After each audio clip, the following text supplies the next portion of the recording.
400 کې د وړو تنورونو مالکانو پریکړه کړې ده چې دوی به د نن نه د 130 ګرامه روټۍ بیه 10 روپۍ لګوي او هغه ځکه چې دوی ته د وړو په بیو کې زیاتوالی راغلی دی او زاړه نرخونه ورته واره نه کوي. خو بل خوا د ضلعي انتظامي چارواکي وایي چې هیڅ یو د دکاندار تنظیم یا یو تن نشي کولی چې د خپل ځان نه د خوراکي توکو نرخونه وټاکي او کو داسې چې وکړل نو هغه به لا قانون عمل وي او د هغوی په ضد به کاروي کیږي. په 400 کې د تنورونو د مالکانو د اتحادیې یو غونډه شوې او په هغه کې هغوی د 130 ګرامه وزن روټۍ 10 روپۍ ټاکلې دي. د نانبای اسوسییشن صدر منصور خان په یو ویډیو کې ویلي دي چې دوی به د سبا نه د نرخ په ځای کوي او په خبرو کې د فیصلې نه منونکو نانبایانو ته دړاکه ورکړې ده چې تنورونه به بندول کیږي. ډېر زیات مشکلات را پیښ شوي دي هغه دي د پیک اټې په وجه ځکه پرون وړو په 13000 نن وړو دي په 13814 د تل خبرو سي ده 14.5 د خبرو سي ده او وړو نه ملاويږي. د دې د وجه موږ یو هنګامي اجلاس وکړو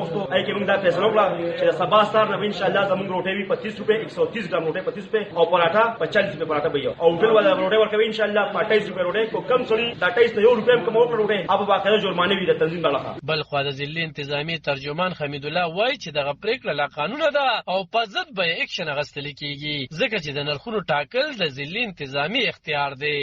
زه ویما لکه کوم چې دی اعلان کړی دا غیر